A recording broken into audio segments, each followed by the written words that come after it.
I've gone back and forth about telling this story because, even now, I'm not completely sure what the plan was. I just know that if I hadn't trusted my instincts at the last second, I probably wouldn't be here. I'm 27, a freelance web designer. I mostly build small business sites. Nothing huge, just enough to pay rent on my apartment and keep my independence. I'm pretty introverted, so freelancing works for me. Most of my clients I never meet in person. This guy insisted. He first contacted me through my portfolio site, said his name was Daniel, claimed he was starting a health and wellness brand. He needed a full website, e-commerce, booking system, blog, the kind of project that would pay my rent for 3 months. His emails were professional, detailed. He used the right terminology, asked intelligent questions. He even sent a mock logo and brand colors. Nothing about it screamed scam. What did feel off was how quickly he tried to move things offline. After 2 emails, he asked for my personal number, for convenience. I gave him my work number instead. He started texting almost immediately, long paragraphs about how excited he was to collaborate. He'd send voice notes too. His voice was calm, low, measured, mid-30s maybe. Then he asked to meet in person to go over sensitive brand details. I told him I usually do Zoom calls. He said he'd be in my city for a few days, staying near downtown, and preferred in person because he had confidential health documentation he didn't want online. That was my first real hesitation, but the money was good. He offered a 50% deposit in cash if we met. Cash. I convinced myself it was just an old-school business guy. We agreed to meet at a small motel near the highway. He said the lobby was under renovation, so we'd have to meet in his room. That should have been the second red flag. I almost canceled. I even typed out the text. But rent was due in a week. I told my sister where I was going and sent her the address. I joked about it being sketchy freelance life stuff. She told me to share my location. I did. When I got there, the place looked worse than the photos online. Flickering neon sign. Half the parking lot lights were out. The lobby windows were dark. I sat in my car for a full 2 minutes before texting him that I'd arrived. He replied instantly. Room 214, doors unlocked. I remember thinking that was weird. Unlocked. The hallway smelled like bleach and something sour underneath. Room 214 was at the end. The door was slightly cracked open, like he'd been waiting. I knocked anyway. He opened it the rest of the way. He looked like his profile picture, maybe 5 years older. Clean cut, normal clothes. Nothing outwardly threatening. He smiled, but it didn't quite reach his eyes. Inside, the room was too cold. The AC was blasting. There were no personal items, no suitcase, no clothes, just a laptop on the small desk and a duffel bag near the bathroom. That was the third red flag. He offered me bottled water. I declined. We sat at the desk together and he opened his laptop. The brand materials he'd sent before were on screen. Then things started getting strange. He didn't talk about the website structure like before. Instead, he kept asking about me. How long I'd been freelancing, if I lived alone, if I had roommates. I answered vaguely. I'm sarcastic when I'm uncomfortable, so I brushed it off with jokes. He didn't laugh. At one point, I noticed his phone was face up on the desk. The camera was pointed slightly toward me. Recording. I froze. Are you recording? I asked. He glanced at it and casually flipped it over.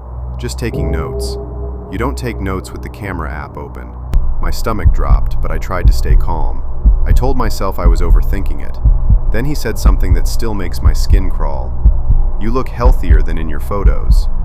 Healthier. Not prettier. Not younger. Healthier.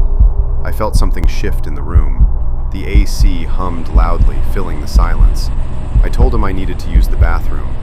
He hesitated for a split second, then nodded. I locked myself inside and immediately texted my sister. Call me in 2 minutes. Emergency. My hands were shaking. I looked around the bathroom for something, anything, that could explain the feeling in my chest.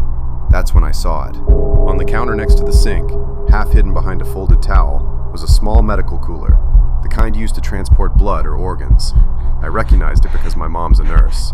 Next to it was a sealed package of surgical gloves. I stared at it for a full 5 seconds. This wasn't a health brand meeting. I felt stupid for not seeing it sooner. The wellness business, the cash deposit, the motel, the personal questions. I flushed the toilet to make it sound normal and opened the door. He was standing closer to the bathroom than before, too close. I told him I just remembered I had another client call and needed to leave. His expression changed instantly. The polite businessman mask dropped. Not angry, just flat. "We haven't finished discussing the deliverables," he said. "I'll email you." I walked toward the door. It didn't open. The handle turned, but it wouldn't budge. He hadn't locked it with a key. He'd engaged one of those interior slide locks from the top. I hadn't noticed when I came in. He stepped between me and the door. For the first time, I saw how broad he actually was, taller than me by at least a foot. "You're overreacting," he said softly. "Just sit down." I could hear my heartbeat in my ears. I did the only thing I could think of. I started laughing, like I thought it was a joke. "Wow, you really are serious about NDAs," I said, reaching for the top lock casually.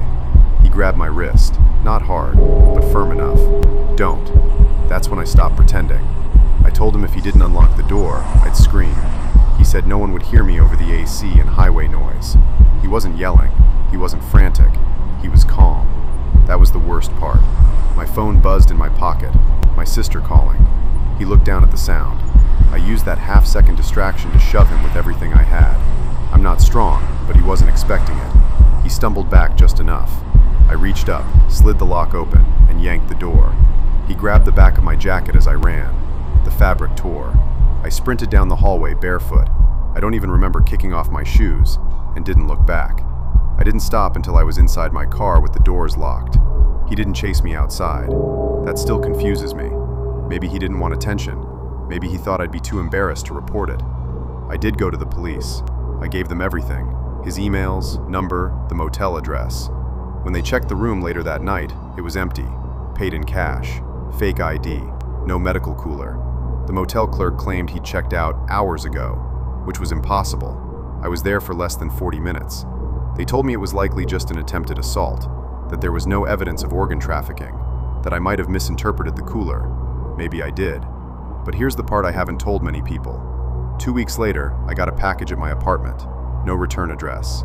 Inside was a printed screenshot of my portfolio homepage. Across my face, written in black marker, were 2 words. Perfect match. I changed my number. I moved apartments 3 months later. I still freelance, but I don't meet clients alone anymore. Not in motels, not anywhere private. Sometimes I wake up thinking about that cooler on the sink, the gloves, the way he said I looked healthy. And I can't shake the feeling that I wasn't the first designer he hired. The shadows are watching. Will you return for more? Like and subscribe if you want to hear the voices that whisper.